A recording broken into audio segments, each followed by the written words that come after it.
ఆ తర్వాత తిరిగి స్టేషన్‌కి వెళ్ళలేదు. ఇంటికి వెళ్ళాడు. అర్ధరాత్రి వరకు తన గదిలో టేబుల్ దగ్గర కూర్చుని, ఆ రోజు తనకు తెలిసిన విషయాలన్నీ వరుస క్రమంలో పాయింట్లుగా విడగొట్టి రాసుకున్నాడు.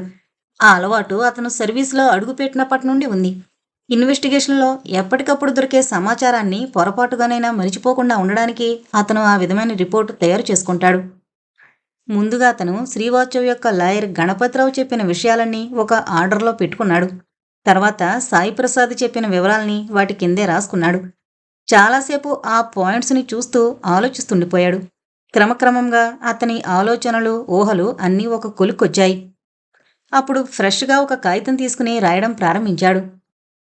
శ్రీవాత్సవ్‌తో స్వప్న ఏ కారణం చేత విడిపోయినా అది చట్టరీత్యా కాదు. విడాకులు మంజూరు కావడానికి మరో 6 నెలల సమయం ఉంది. ఏం జరిగినా ఈ 6 నెలల్లోనే జరగాలన్నది స్వప్న ప్లాను. 2. రఘునాథరావు గారు రాసిన వీలునామా ప్రకారం స్వప్న అత్తవారింటి ఆస్తి మొత్తం వశిష్ఠ పేరు మీద ఉంది. వశిష్ఠకి ఏదైనా ప్రమాదం జరిగి అతను మరణిస్తే ఆమెకు ఆ ఆస్తిలో సగం వాటా వస్తుంది. శ్రీవాత్సవ్ కూడా మరణిస్తే మొత్తం ఆస్తి ఆమెదే అవుతుంది. 3. భర్తతో విడాకులు తీసుకోకముందే వశిష్ఠు దూరమైతే మొత్తం ఆస్తి స్వప్నకే లభిస్తుంది. భర్తతో విడిపోయిన పక్షంలో ఆ ఆస్తిలో సగభాగం మాత్రమే వస్తుంది. మిగతాది అనాథ శరణాలయానికి చెందుతుంది. అలా కాకూడదంటే విడాకులు మంజూరవకముందే వశిష్ఠు మాయమవ్వాలి, శ్రీవాత్సవం మరణించాలి. 4. అలాగే ఆమె తండ్రి రాధాకృష్ణయ్య రాసిన వీలునామా ప్రకారం వశిష్ఠు బ్రతికున్న పక్షంలో ఆ ఆస్తి వశిష్ఠుకే మేజరయ్యాక చెందుతుంది. మరణించిన పక్షంలో స్వప్నకి వెంటనే చెందుతుంది. 5. వన్ షాట్ టూ బర్డ్స్ అనేది స్వప్న పథకం. 6. స్వప్న రంగంలోకి దిగింది అనడానికి ఉదాహరణలు: శ్రీవాత్సవ్ మీద జరిగిన హత్యా ప్రయత్నం, వశిష్ఠ కిడ్నాప్. 7. శ్రీవాత్సవ్ చెప్పిందాన్ని బట్టి చూస్తే స్వప్నకి ఆమె మేనబావ సందీప్తో అక్రమ సంబంధం ఉంది. ఆ ఇద్దరూ ఒకటి కావాలంటే ముందు శ్రీవాత్సవ్ చనిపోవాలి. అప్పుడే ఆస్తితో పాటు సందీప్ కూడా ఆమెకు దక్కుతాడు. 8. ఆడది కాబట్టి తన మీద ఎలాగూ అనుమానం రాదనుకుంది. వస్తే సందీప్ మీదే రావాలి కాబట్టి అతన్ని ఆ సమయంలో ఊరికి పంపించేసింది. 9. సందీప్ వెళుతూ వెళుతూ వశిష్ఠ్ని తీసుకువెళ్లి దాచేసుంటాడు. 10. అన్నీ కలిసి రావడంతో ఆమె ఆ 2 నేరాల్ని చాలా నేర్పుగా గ్రహాంతరవాసుల మీదకి తోసేసి శ్రీవాత్సవ్ని, వశిష్ఠ్ని చంపేసి సంజీవిని పెళ్లి చేసుకుని 2 వైపుల నుండి వచ్చే ఆస్తంతటినీ చేజిక్కించుకోవాలనుకుంది. పూర్తిగా రాశాక ఒకసారి చదువుకుని తల పంకించాడు. ఈసారి అతను వెంటనే తొందరపడదలుచుకోలేదు. స్వప్న పథకాన్ని నేర్పుగా బయటపెట్టాలంటే ఈ రిపోర్ట్లు, ఊహలు సరిపోవని తెలుసు. దేనికైనా రుజువు కావాలి. తెల్లవారక అతను ముందుగా పోలీస్ స్టేషన్కి కాక టెలిఫోన్ ఎక్స్చేంజికి చేరుకున్నాడు. తన మిత్రుణ్ణి కలుసుకుని కావలసిన సహాయం గురించి చర్చించాడు. ఆ క్షణం నుండి స్వప్న ఫోన్ అబ్జర్వేషన్లో ఉంచబడింది. స్టేషన్లో అడుగుపెట్టగానే కానిస్టేబుల్ చెప్పాడు: సార్, మీకోసం శ్రీవాత్సవ్ గారు 2 సార్లు ఫోన్ చేశారు. మీరు రాగానే వెంటనే రమ్మన్నారు. ఆ మాట వినగానే అతను లోపలికి వెళ్ళలేదు. బయటికి నడిచి బండి స్టార్ట్ చేశాడు. బండి ఎంత వేగంగా వెళుతుందో అతని ఆలోచనలు అంతే వేగంతో ప్రయాణించసాగాయి. ఏమై ఉంటుంది? అతని తండ్రి గదిలో ఏమైనా వివరాలు దొరుకుంటాయా? లేదా లేదా గ్రహాంతరవాసులు నిజంగానే కాంటాక్ట్ చేసుంటారా? చివరి ఆలోచన రాగానే అతను స్పీడ్ మరింత పెంచాడు. 5 నిమిషాల్లో శ్రీవాత్సవ్ ఇంటి ముందుకు చేరుకున్నాడు. గేటు దగ్గరే బండాపి గబగబా లోపలకు నడిచాడు. శ్రీవాత్సవ్ హాల్లో లేడు. త్వరగా మెట్లెక్కి పైకి చేరుకున్నాడు. శ్రీవాత్సవ్ బెడ్రూమ్కి చేరుకుని తలుపు నెట్టబోతూ ఆగిపోయాడు. తలుపు పూర్తిగా వేయకుండా దగ్గరికి చేరవేసింది. లోపల నుండి మాటలు వినిపిస్తున్నాయి. ఒకటి స్త్రీ కంఠం, రెండోది మగ కంఠం. అది శ్రీవాత్సవ్ది. కృష్ణమోహన్కి లోపలికి వెళ్లాలో, అక్కడే ఆగిపోవాలో, లేక తిరిగి వెళ్ళిపోవాలో అర్థం కాక అనీజీగా కదిలాడు. లోపలి సంభాషణ కాకతాళీయంగా అతని చెవిన పడి అప్రయత్నంగా ఆగిపోయాడు. ఏం, నేను బాగాలేనా? ఆడకంఠం గోముగా ప్రశ్నిస్తోంది. ఇక్కడ అందం సమస్య కాదు రమణి. ఆ మాటకొస్తే నీకేం, చాలా అందంగా ఉంటావు. శ్రీవాత్సవ్ కంఠం అంత ప్రశాంతంగా, మెత్తగా ఉండడం కృష్ణమోహన్ వినడం మొదటిసారి. మరింకేం, నేనే ప్రపోజ్ చేస్తున్నానుగా. నాకిష్టం లేదు, క్లుప్తంగా అంటున్నాడు. ఎందుకని అని అడుగుతున్నాను. నీ భార్య కన్నా నేను అందంగా ఉంటాను. అందులో ప్యూర్ వర్జిన్ని. ఇంక నీకేం అభ్యంతరం? ఆమె కంఠంలో చిరుకోపం ధ్వనించింది. ఎంతకీ నువ్వు నన్ను ప్రేమిస్తున్నావా, కేవలం సెక్సనే ప్రేమిస్తున్నావా? శ్రీవాత్సవ్ నవ్వుతూ అడిగాడు. ఏదైతేనేం నిన్ను కోరుకుంటున్నాను, దట్స్ ఆల్. అయితే నేను చెప్పేది కూడా విను. నేను నిన్ను కోరుకోవడం లేదు. నీతో సెక్స్ అనుభవాన్ని వాంఛించడం లేదు. అన్నింటినీ మించి నేను మరో స్త్రీ వంక కన్నెత్తి కూడా చూడాలనుకోవడం లేదు. ఎందుకు? నువ్వేమైనా శ్రీరామచంద్రుడివా ఏకపత్ని వ్రతం ఆచరించడానికి? అయినా నీ భార్య నిన్ను కాదని వెళ్ళిపోయిందిగా, ఇంకేంటి అభ్యంతరం? ఆమె గొంతులో విసుగు ధ్వనిస్తోంది. అక్రమ సంబంధం పెట్టుకోకుండా ఉండడానికి శ్రీరామచంద్రులే కానక్కర్లేదు రమణి. ఇంకా చాలా కారణాలున్నాయి. అది నీకు అనవసరమైన విషయం. మరో మాట, స్వప్న ప్రస్తావన ఇక్కడ అప్రస్తుతం. ఆమె నన్ను విడిచి వెళ్ళిపోవడానికి ఆమె కారణాలు ఆమెకుండొచ్చు. ఆమెది నిజం కాకపోవచ్చు. లేదా ఆమె నా వల్ల అసంతృప్తి చెంది ఉండొచ్చు. ఏమీ తెలియకుండా ఆమెను మాత్రమే దోషించేయడం నాకు ఇష్టం లేదు. అది సరే, ఆమె వెళ్ళిపోయింది. ఇక నీకేమడ్డు? హాయిగా నాలాంటి అందము ఆస్తి ఉన్న అమ్మాయిని పెళ్లి చేసుకుని సుఖంగా ఉండొచ్చుగా. ఈ వేదాంతమంతా దేనికి? ఇది వేదాంతం కాదు రమణి, ప్రేమ. ప్రేమ? ఎవరి మీద?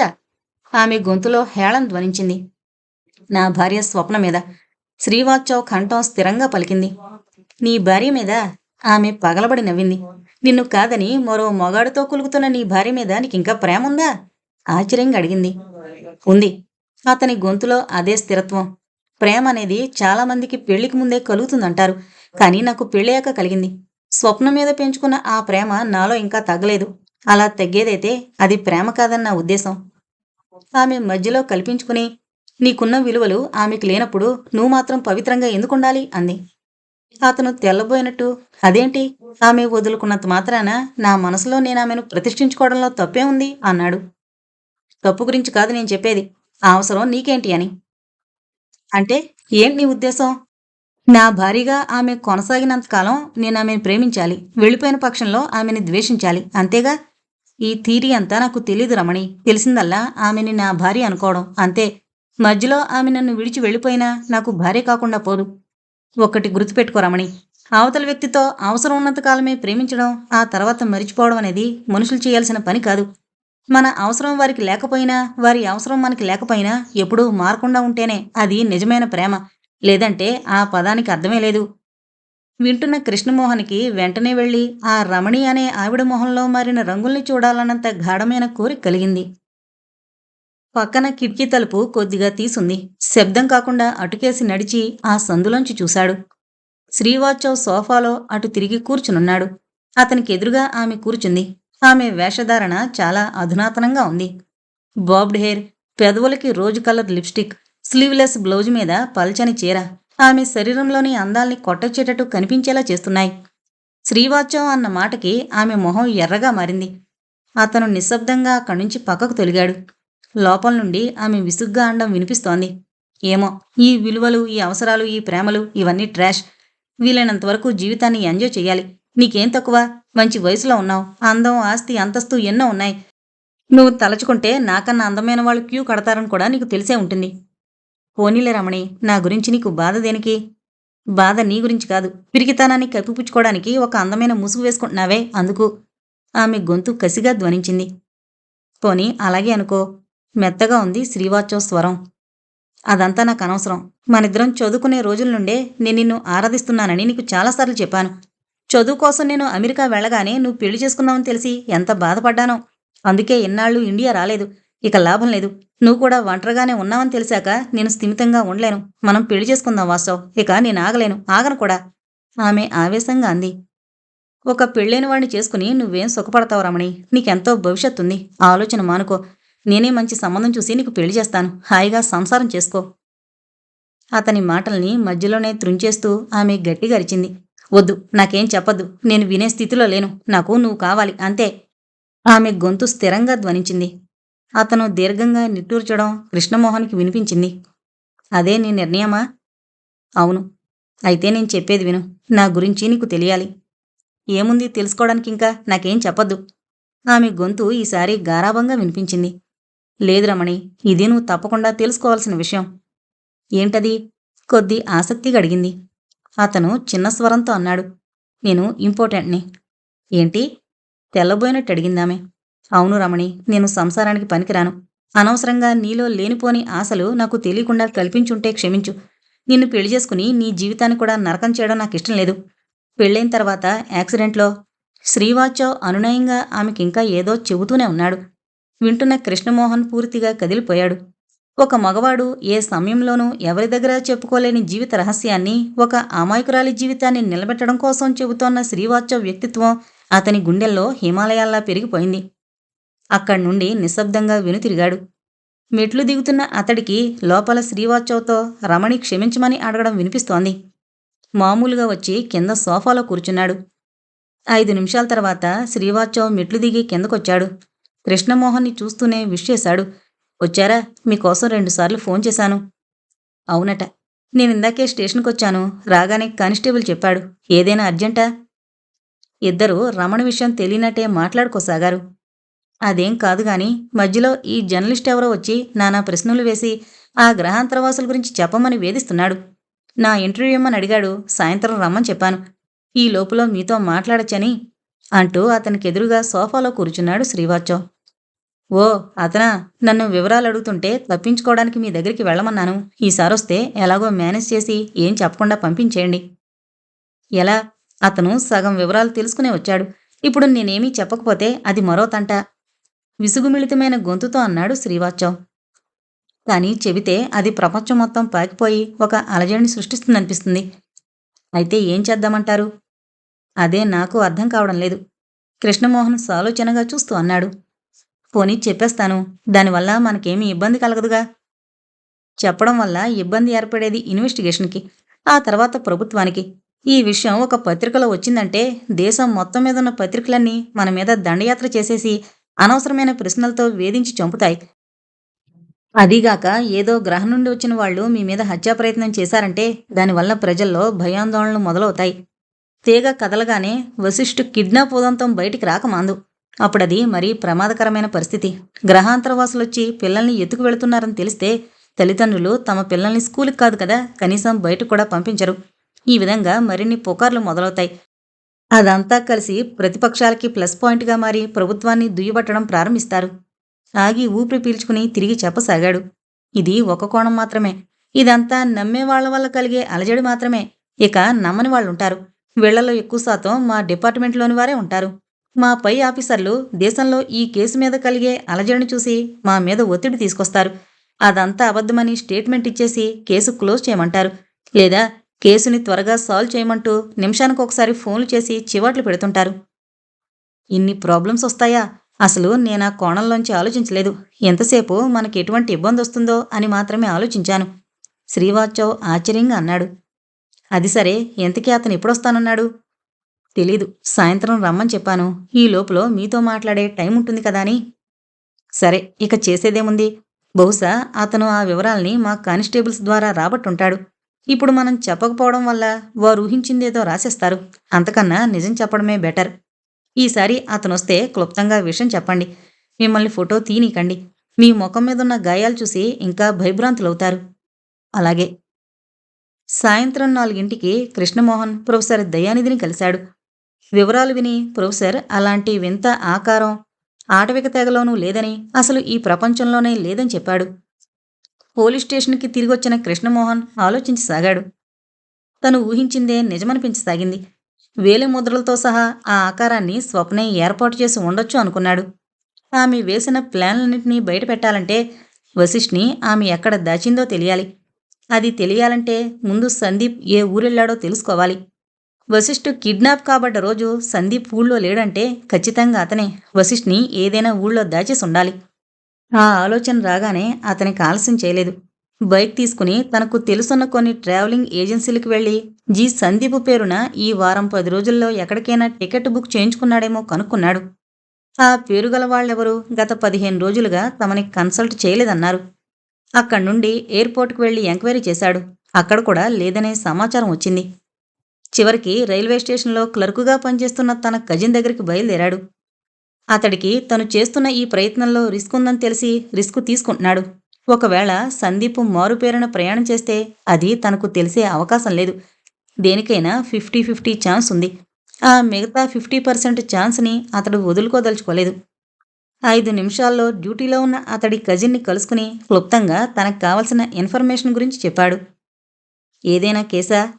అలాంటిదే. ఎంతసేపట్లో చెప్పగలవు? కొద్దిగా కష్టమవుతోంది. ప్రయత్నిస్తాను. కూర్చో. కుర్చీ చూపించి పక్క సెక్షన్‌కి వెళ్ళాడతను.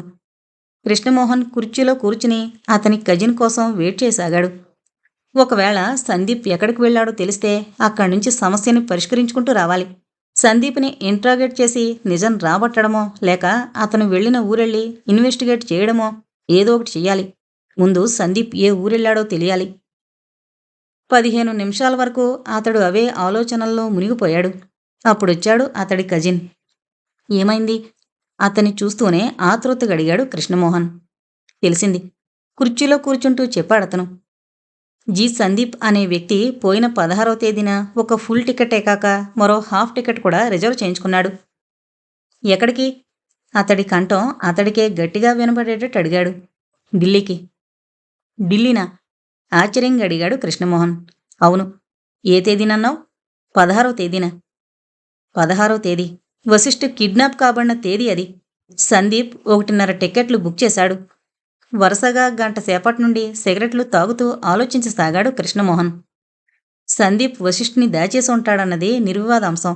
ఇదంతా స్వప్నకి తెలిసే జరిగిందా లేక ఇందులో ఆమె ప్రమేయం ఏమీ లేదా అన్నది ఆలోచించాల్సిన విషయం. ఇంతవరకు జరిగిన విషయాలన్నీ ఒకదాన్నుంచి మరొకటి పేర్చుకుంటూ వచ్చాడు. ఎక్కడో ఏదో లింకు తెగిపోయిన ఫీలింగ్ కలిగింది అతనికి. వశిష్ఠ్ని సందీప్ ఎందుకు దాచేసి ఉంటాడో అన్నది ముందు తెలియాలి. తర్వాత ఎక్కడ దాచాడో అన్నది ఆలోచించొచ్చు. అదీకాక అతను స్వప్నతో చేయి కలిపే ఇదంతా చేస్తున్నాడా లేక మొత్తమంతా అతడి ప్లానేనా అన్నది కూడా తెలియాలి. అంతవరకు అతడు సమస్యని ఒక కోణంలోంచే చూశాడు. అందువల్ల స్వప్న దోష్ అయింది. ఇప్పుడు సందీప్ విషయం కూడా తెలిసేసరికి అతను ఆలోచనల్లో పడ్డాడు. ఇదంతా సందీప్ మాత్రమే ఎందుకు చేసుండకూడదు? కానీ స్వప్న చెబుతోన్న కథ కూడా నమ్మే విధంగా లేదు. కొన్ని కారణాలను దృష్టిలో పెట్టుకుని చూస్తే ఆమె కూడా దోషి అవుతుంది. అసహనంగా తల విదిలించాడతను. ఒకసారి కుర్చీలో సర్దు కూర్చుని తిరిగి ఆలోచనల్లో మునిగిపోయాడు. ఒక చిన్న క్లూ ఆధారంగా సందీప్నొక్కడినే విడిగా దోషిగా చేయడం కూడా సమంజసం కాదు. స్వప్నకి భాగం లేందే ఏమీ జరగడానికి అవకాశం లేదు. చివరి పాయింట్ తట్టగానే అతడి ఆలోచన స్వప్న వైపు మళ్ళింది. ముందు గ్రహాంతరవాసులు కిడ్నాప్ చేశారని చెప్పింది. తర్వాత వారు కాదని చెప్పింది. తర్వాత స్వామీజీ కథ అల్లింది. అతడి ఆలోచన అక్కడ టక్కున ఆగిపోయింది. స్వామీజీ. ఆమె స్వామీజీ గురించి చెబుతూ అతడే వశిష్ఠ్ని కిడ్నాప్ చేశాడు అన్నాడని అన్న విషయం గుర్తొచ్చింది. స్వామీజీని గదిలో బంధించానని చెప్పింది. తను వెళ్లి చూసేసరికి వేసిన తలుపులు వేసినట్టే ఉన్నాయి. గదిలో స్వామీజీ లేడు. ఆ ఆలోచన రాగానే అతడు మరింత ముందుకు వెళ్ళాడు. తవ్విన కొద్దీ శిథిలాలు బయటపడ్డట్టు తరిచి చూసే కొద్దీ కొలికిరాని అనుమానాలు ఉత్పన్నమవుతున్నాయి. చివరికి అతనొక నిశ్చయానికొచ్చి లేచాడు. స్వప్న చెప్పిన స్వామీజీ విషయంలో నిజమెంతుందో తెలుసుకోవాలంటే ముందు ఆమె స్వామీజీని బంధించిన గదిని పరిశీలించాలి. మరుక్షణం అతడు బయటకొచ్చి బైకు స్టార్ట్ చేసి స్వప్నింటికి పోనివ్వసాగాడు. స్వప్నతో ఆ రోజు వాదన పెంచుకుని ఆవేశంగా వచ్చేశాడు. మళ్ళీ ఇదే వెళ్లడం. ఆమె గాని ఆ విషయం గురించి ఇంకా సీరియస్గా తీసుకుని ఉండుంటే ఇన్వెస్టిగేషన్ కొద్దిగా కష్టమవుతుంది. ఆమెని చాలా జాగ్రత్తగా టేకిల్ చెయ్యాలనుకున్నాడు. బైకు స్టాండ్ వేసి గుమ్మం దగ్గరికి వెళ్లి బెల్ నొక్కాడు. 2 నిమిషాల తర్వాత తలుపు కొద్దిగా తెరుచుకుంది. తలుపు అవతల నిల్చున్న స్వప్నని చూడగానే అతను ఆశ్చర్యపోయాడు. అప్పటికిప్పటికీ బాగా చిక్కిపోయింది. కళ్ల కింద నలుపు చారలు స్పష్టంగా కనిపిస్తున్నాయి. ముఖం పూర్తిగా దిగులుతో నిండుంది. మనసు చివుక్కుమంది. కాని అది క్షణంసేపే. అదంతా నటన అని గుర్తుకు రాగానే అతని ముఖం గంభీరంగా మారిపోయింది. స్వామీజీని బంధించిన గదినొకసారి పరిశీలించాలి అంటూ క్లుప్తంగా వచ్చిన విషయం చెప్పాడు. ఆమె ఏమీ అనలేదు. నిశ్శబ్దంగా పక్కకు తొలగింది. అతను లోపలికి నడిచాడు. ఆమె కింద హాల్లోనే నిలబడింది. అతను వెళ్లి బెడ్రూమ్ తలుపు తోశాడు. అది అప్పటికే కొద్దిగా తెరుచుకునుంది. డోర్కున్న హ్యాండిల్ చూశాడు. అది ఆటోమేటిక్ లాక్ సిస్టమ్. వేసేగానే లాక్ పడిపోతుంది. బయటనుంచి తాళం తీయడానికి వీలుగా ఉన్నట్టే లోపల నుండి కూడా తీసుకోవచ్చు. అతను తల పంకించాడు. స్వామి వచ్చిందే నిజమై ఉండొచ్చు. ఆమె బంధించి బయటకు వెళ్ళిన తర్వాత అతను లోపల నుంచి తాళం తీసుకుని తప్పించుకుని ఉండొచ్చు. లేదా ఎవరైనా తప్పించుండొచ్చు. ఆ ఆలోచన రాగానే అతడు ఆమె దగ్గరికి నడిచాడు. ఆమె హాల్లోని సోఫాలో కూర్చునుంది. అడుగుల చప్పుడు విని అదే నిర్లిప్తతా భావంతో తలెత్తి చూసింది. అతన్ని కూర్చోమని అనలేదు. ఆ గది తాళం చెవి ఎవరి దగ్గరుంటుంది? సూటిగా ప్రశ్నించాడు. నా దగ్గరే, మెల్లగా అంది. ఏదది అన్నాడు. ఆమె మౌనంగా కీ బంచ్లో నుంచి కీ తీసి అందించింది. అతనది చూసి నెంబరు గుర్తుపెట్టుకుని తిరిగిచ్చేశాడు. డూప్లికేట్ కూడా నీ దగ్గరే ఉందా? ఏకవచనంతో ప్రశ్నించాడు. అది మా నాన్న దగ్గర ఉంటుంది. కాదు, గట్టిగా అన్నాడు. ఆమె తలెత్తి ప్రశ్నార్థకంగా చూసింది.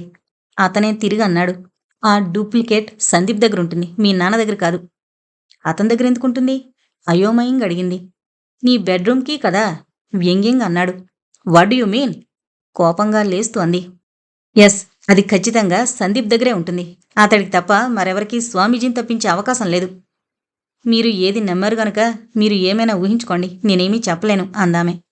అవును. నమ్మలేదు. ఇప్పుడు కూడా నమ్మకపోయేవాణ్ణే. కానీ నీ గురించి, సందీప్ గురించి కొత్త కొత్త విషయాలు తెలుస్తున్నాయి. నమ్మక తప్పడం లేదు. చెప్పు.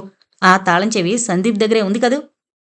నా ఇంటి బెడ్రూమ్ తాళం చెవి అతని దగ్గరెందుకుంటుంది? నేను మాత్రం ఎందుకిస్తాను? కోపంగా అరిచింది. ఎందుకంటే క్షణమాగి పూర్తి చేశాడు. ఏ రాత్రైనా రావచ్చని. ఎంతైనా అతను నీ మేనబావ కదా! క్షణంలో ఆమె మొహం ఎర్రబడింది. కోపంతో నిలువెల్లా వణికిపోతూ గట్టిగా అరిచింది. ఇన్స్‌పెక్టర్, హద్దు మీరుతున్నారు. నా స్వవిషయాల్లో గాని, నా కొడుకు కిడ్నాప్ విషయంలో గాని జోక్యం చేసుకునే అర్హత మీకు లేదు. వెళ్ళండి. వెళ్ళిపోండి. అరవకు. అతను అంతే గట్టిగా అన్నాడు. చూడు, ఒక ఆడదానివై ఉండి నువ్వు ఎంతకు తెగించావో, ఏం చేస్తున్నావో అన్నీ నాకు తెలుసు. ఎప్పటికైనా నీ విషయం, సందీప్ విషయం తేల్చందే నేను నిద్రపోను అనేసి విసురుగా బయటకు నడిచాడు.